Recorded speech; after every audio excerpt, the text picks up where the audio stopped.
अस्सलाम वालेकुम दोस्तों, एक बार फिर से हाजिर हूं मैं आप लोगों के लिए सऊदी अरब की बहुत ही इंपॉर्टेंट खबरें लेकर। लेकिन दोस्तों उससे पहले आप लोगों से रिक्वेस्ट है कि अगर आप हमारे चैनल पर नए हैं तो चैनल को सब्सक्राइब करके बेल आइकन को जरूर दबा दीजिए। साथ ही अगर आप हमें फेसबुक पर देख रहे हैं तो आप हमारे पेज को लाइक भी कर सकते हैं। तो दोस्तों सबसे पहली खबर यहाँ पर सऊदी अरब के तैफ से है। तैफ में एक पहाड़ी जो कि बहुत ज्यादा ऊंची है, इसके साथ ही उसी के ऊपर से एक रास्ता भी निकाला गया जो कि एक तरह से हाईवे ही है। तो वहां पर एक मजदा कार जा रही थी, मजदा कार के नीचे गिर जाने से उसके अंदर मौजूद 3 लोगों की मौके पर ही डेथ हो गई। उसके बाद दोस्तों मिनिस्ट्री की तरफ से वहां पर एक सर्च ऑपरेशन चालू किया गया। सर्च ऑपरेशन के चलते चलते वहां पर ट्यूसडे मॉर्निंग में उन 3 लोगों की बॉडीज को रेस्क्यू कर लिया गया, वहां से निकाल लिया गया। बॉडीज को निकालने के बाद दोस्तों वो रास्ता दोबारा चालू कर दिया गया जो कि इसी वजह से बंद किया गया था। और दोस्तों यहां पर दूसरी अपडेट सऊदी अरब की मिनिस्ट्री ऑफ कॉमर्स की तरफ से। सऊदी अरब की मिनिस्ट्री ऑफ कॉमर्स ने बताया कि सऊदी अरब में 2 रेजिडेंट, एक इंडियन था और एक बंगाली था, इन दोनों को सऊदी अरब में एंटी कमर्शियल फ्रॉड सिस्टम का उल्लंघन करने के जुर्म में गिरफ्तार कर लिया गया है। और दोस्तों इन लोगों का जुर्म यह था कि ये लोग जहां पर रह रहे थे अपने रूम को एक गोदाम में कन्वर्ट करना चाहते। तो गोदाम में कन्वर्ट करके वहां पर एक वेयर हाउस बना करके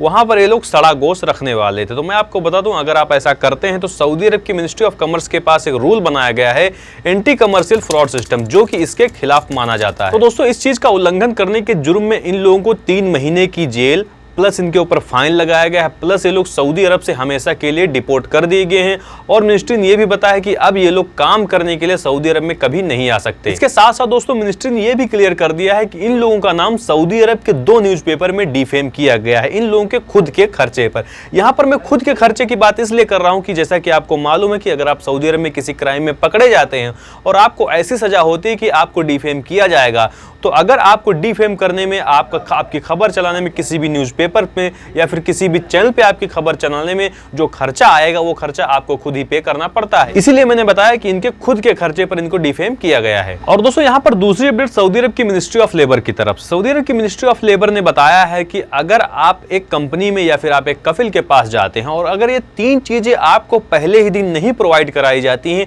तो इसका मतलब आपकी कंपनी या फिर आपका जो ग्रुप है काम करने का उसमें कोई डिफेक्ट है या फिर आपको रैंडमली ही कोई वर्क उठाकर दे दिया गया है। वो दोस्तों 3 चीजें क्या मैं आपको बताता हूं। तो दोस्तों यहाँ पर सबसे पहले पॉइंट में मिनिस्ट्री ने बताया है कि जॉब कॉन्ट्रैक्ट, यानी कि अगर आप कंपनी में पहले दिन जाते हैं काम करने के लिए या फिर आपका जो कफिल का ग्रुप है उसमें आप पहले दिन काम करने के लिए जाते हो, वहां पर आपको जॉब के कॉन्ट्रैक्ट के बारे में कुछ नहीं बताया जाता है कि आपसे कितना घंटा काम लेना या फिर आपको कितना पैसा देना है, या फिर अगर आपको कोई फेक कॉन्ट्रैक्ट बना के दे दिया जाता है तो आप समझ जाइए कि आपकी कंपनी में ही कोई फ्रॉड होने वाला है। और दोस्तों यहाँ पर दूसरे पॉइंट पर मिनिस्ट्री ने बताया है जॉब डिस्क्रिप्शन, यानी कि अगर आप पहले दिन कंपनी में जाते हैं और आपको ये नहीं बताया जाता है कि आपको कंपनी में करना क्या है, आपकी पोजीशन क्या है, आपको कौन से काम में यहाँ पर लाया गया है, लेकिन आपको काम वो दिया जाएगा या फिर नहीं दिया जाएगा, अगर आपको पूरी डिटेल आपकी कंपनी या फिर आपके जो ऊपर का ऑपरेटर आपको नहीं समझाता है तो इसका मतलब या तो कोई काम आपको रैंडमली उठा के दे दिया गया या फिर आपकी कंपनी में ही कोई डिफेक्ट है। और दोस्तों तीसरे पॉइंट में मिनिस्ट्री ने बताया है कंपनीज इंटरनल रेगुलेशन,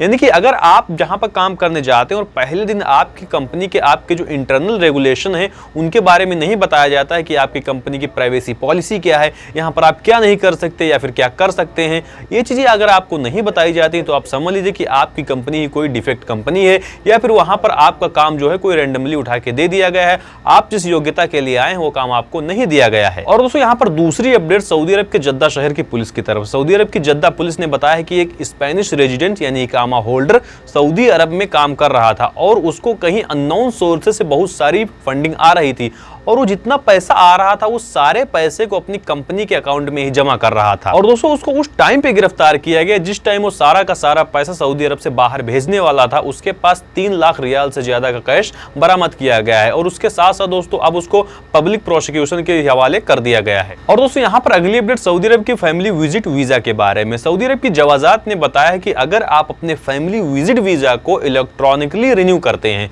तो इस केस में 7 दिन का टाइम ले सकता है, लेकिन यहां पर यह भी बताया गया है कि आप इसे 180 दिन से ज्यादा एक्सटेंड नहीं कर सकते हैं। लेकिन इसके साथ साथ मिनिस्ट्री ने यह भी बताया है कि अगर ये वीजा किसी सीरियन या फिर किसी यमनी का है तो यहां पर आप इसको 180 दिन से ज्यादा भी एक्सटेंड कर सकते हैं, आप कोई भी प्रॉब्लम नहीं होगी। तो आज की इस वीडियो में बस इतना ही, मिलते हैं आपको अगली वीडियो में किसी अगले टॉपिक के साथ। अगर आपका कोई सवाल है तो कमेंट का सेक्शन खुला हुआ है।